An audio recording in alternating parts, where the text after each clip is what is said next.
વડોદરા શહેરમાં મિડલ ઈસ્ટમાં ચાલી રહેલા તણાવથી ઘણા ખાનગી પેટ્રોલ પંપ હાલ બંધ હાલતમાં. વડોદરા શહેરમાં મિડલ ઈસ્ટમાં ચાલી રહેલા મિડલ ઈસ્ટ તણાવની અસર હવે ઇંધણ સપ્લાય પર પણ જોવા મળી રહી છે. શહેરમાં પેટ્રોલ અને ડીઝલના શોર્ટ સપ્લાયના કારણે પરિસ્થિતિ ચિંતાજનક બની રહી છે. મળતી માહિતી મુજબ શહેરના ઘણા ખાનગી પેટ્રોલ પંપ હાલ બંધ હાલતમાં જોવા મળી રહ્યા છે. જથ્થો સમયસર ન પહોંચતા સ્ટોક ઘટી ગયો છે, જેના કારણે સપ્લાય ખોરવાઈ રહ્યો છે.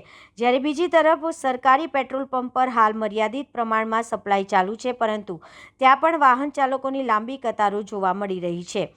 આ સ્થિતિ વચ્ચે પેનિક બાઇંગ વધતા પરિસ્થિતિ વધુ ગંભીર બની રહી છે. લોકો દ્વારા જરૂરિયાત કરતાં વધુ પેટ્રોલ ભરાતા સ્ટોક ઝડપથી ખૂટી રહ્યો છે. શહેરમાં વાહન ચાલકોમાં પેટ્રોલ અંગે ફફડાટનો માહોલ જોવા મળી રહ્યો છે. હવે જોવાનું એ રહ્યું કે સપ્લાય ક્યારે સામાન્ય બને છે અને તંત્ર આ પરિસ્થિતિને કાબૂમાં લેવા માટે શું પગલાં લે છે. તમે ક્યાં આગળ આવ્યા હતા? શું થયું આજે? પેટ્રોલ બંધ છે. ક્યાં આગળ આવ્યા હતા? બરાબર. તો શું કહે છે એ લોકો? બંધ છે પેટ્રોલ પંપ. તો હવે પછી ધક્કા મારી લઈ જશો?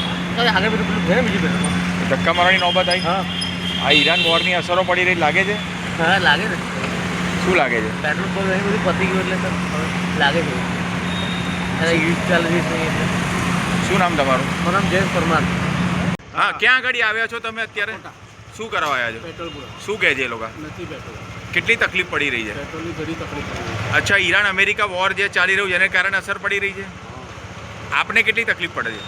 ઘણા દિવસથી મેં તો આવ્યો છું પેટ્રોલ પૂરા. શું આશા સાથે આવ્યા હતા અહીંયા આગળ? પેટ્રોલ પૂરાવા માટે. હવે શું કરશો? હવે આગળ જવું પડશે. શું કરીશું? પેટ્રોલ બી નથી. કેટલી દૂર છે અહીંથી પેટ્રોલ પંપ બીજો? 500 દૂર છે. તો પેટ્રોલ ખલાસ થઈ જાય શું કરશો? પછી ચાલતા જવું પડશે.